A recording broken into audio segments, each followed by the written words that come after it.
એને આમ ગાયની ખરીઓ વાગેલી, એની વેદના થયેલી, એ વેદનામાં પરમ શાંતિ આપે છે.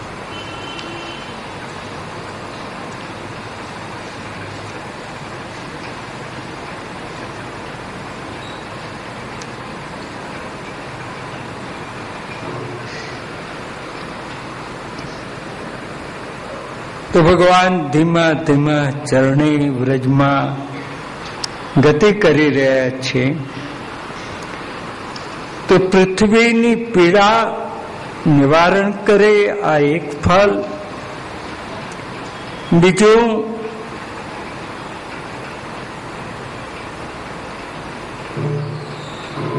ધ્વજ વગેરે ચિહ્નો પ્રભુના એ ભૂમિમાં એની છાપ પડે, એ છપાઈ જાય.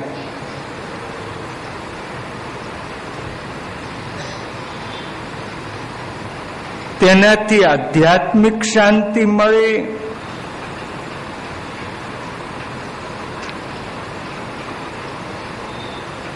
અને આધ્યાત્મિક પછી આધિદૈવિક સુખની પ્રાપ્તિ, આનંદની પ્રાપ્તિ કમલ જેવા ચિહ્નો દ્વારા મળે. વ્રજની અંદર 3 જણા મુખ્ય છે. એક તો પૃથ્વી, વ્રજની પૃથ્વી બીજા બધા કરતા અલૌકિક છે.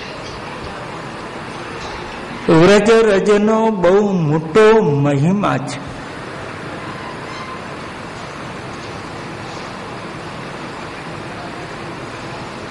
તો પૃથ્વી વ્રજની, પછી ગાયો, વ્રજમાં એનું મહત્વ, અને ત્રીજું ગોપીજનો.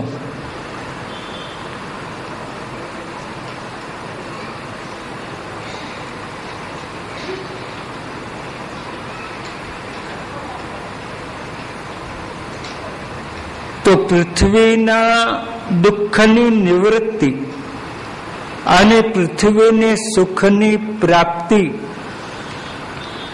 એ ભગવાનની ગતિથી મળે છે. ભગવાન વ્રજમાં વિચરણ કરે એનાથી પૃથ્વીને સુખ મળે છે, એને શાંતિ મળે છે.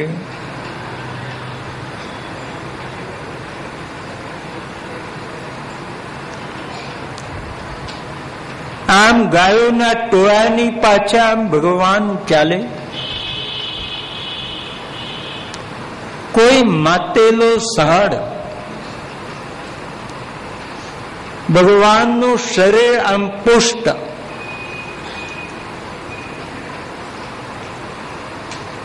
ડોલતા ડોલતા આમ ચાલી રહેલા ગાયોને પાછળ, ગાયોના ટોળાની પાછળ ગાયોનું દુઃખ દૂર કરે છે. ગાયોને એ અનુભવ, આપણી જોડે ભગવાન છે, પછી ચિંતા શો?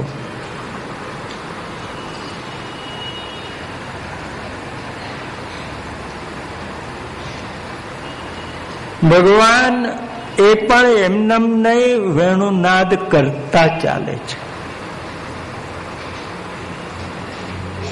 અને વેણુનાદ દ્વારા ગોપીઓના દુઃખ દૂર કરે છે. વ્રજની ભૂમિને ચરણનો સ્પર્શ કરાવી ભૂમિના દુઃખ દૂર કરે. ગાયોના ટોળામાં એની સાથે ચાલી ગાયોના દુઃખને દૂર કરે. અને વેણુનાદ કરતા ચાલે એટલે વ્રજના ગોપીજનોના દુઃખના પણ દૂર કરતા ચાલી રહ્યા છે.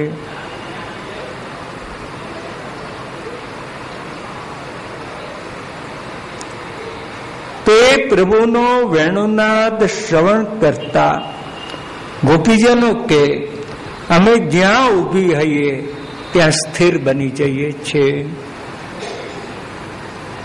એટલે આમ જલ લેવા ગયું હોય તો ત્યાં સ્થિર બની જઈએ, કચરો વાળતી હોય તો ત્યાં સ્થિર બની જઈએ, ગાય દોતી હોય તો ત્યાં સ્થિર બની જઈએ.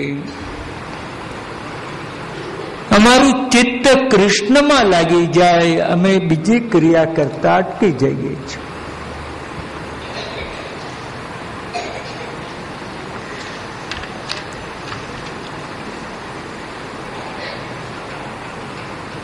આ વૃક્ષમાં તો એને પુષ્પ દ્વારા, રસ દ્વારા પ્રભુના સ્વાગત કરે છે. અમારું તો આંતર જ્ઞાન પણ જતું રહે છે.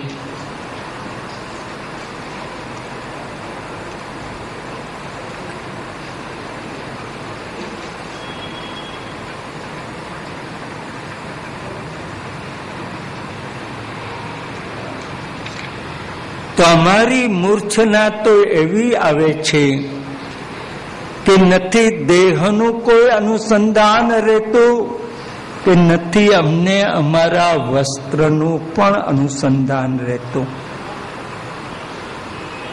પોતાની સ્થિતિનું નિરૂપણ કર્યા પછી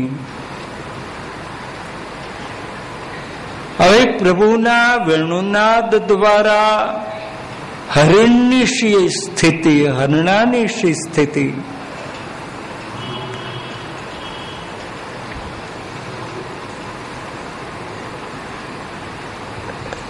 એનું નિરૂપણ કરે. મણિધર ક્વચિદા ગણયન ગા માલયા દૈત ગંધ તુલસ્યા પ્રણયિનો નુચરસ્ય કદાંસે પ્રક્ષિપન ભુજમગાયત યત્ર ક્વણિત વેણુ રવવંચિત ચિત્તા કૃષ્ણમન્વસત કૃષ્ણ ગૃહિણ્યઃ ગુણગણાર્ણવ મનુગત્ય હરિણ્યો ગોપિકા ઇવ વિમુક્ત ગૃહાશા.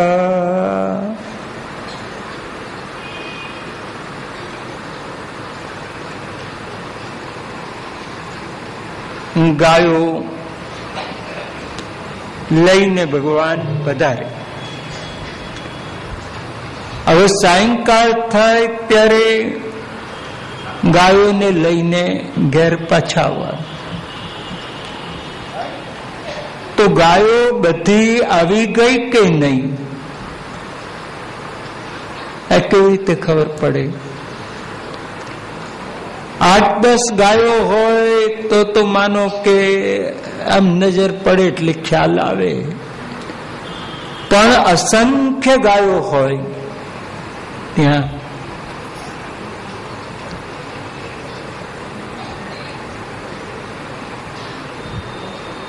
સામાન્ય એવી પ્રસિદ્ધિ કે નંદ બાવાને ત્યાં 9 લાખ ગાયો, પણ શ્રી મહાપ્રભુજી એવું કહે છે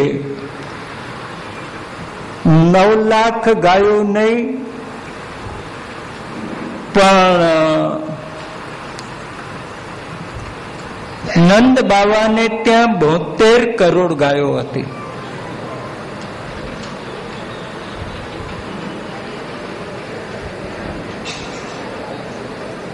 બધાની ચિંતા થઈ ગઈ કે આ ગાયો ક્યાં બાંધતા હશે ને, આ વ્રસ તો આટલું ખોબા જેવું છે ને.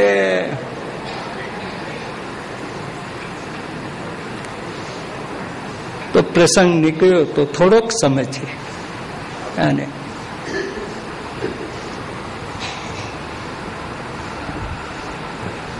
કૃષ્ણ જન્મ વખતે નંદ બાવાએ 2 લાખ ગાયો દાનમાં આપી.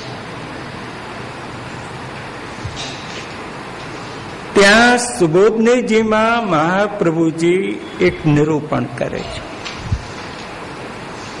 કે 2 લાખ કેમ?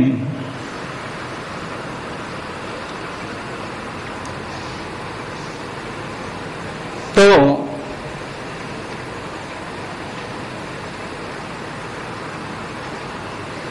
માણસ જ્યારે જન્મે છે ને એનું 100 વર્ષનું આયુષ્ય. શ્રી મહાપ્રભુજી આ ગણિત આપે છે. શતાયુર પુરુષા. કોઈને આશીર્વાદ આપવાનો 100 વર્ષના થજો, પછી બીજે દાડે મરી જાય તો વાંધો નહીં હો. પણ આશીર્વાદ એને 99 વર્ષનો ના અપાય, 101 નો ના અપાય, 100 વર્ષ જ આપે.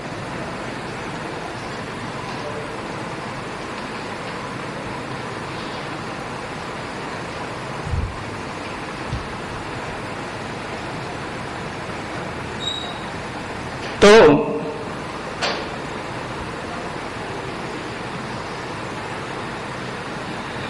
3600 દિવસે એક દિવસ એ જન્મ લેનારનો અશુદ્ધ છે. તો 3600 દિવસ એટલે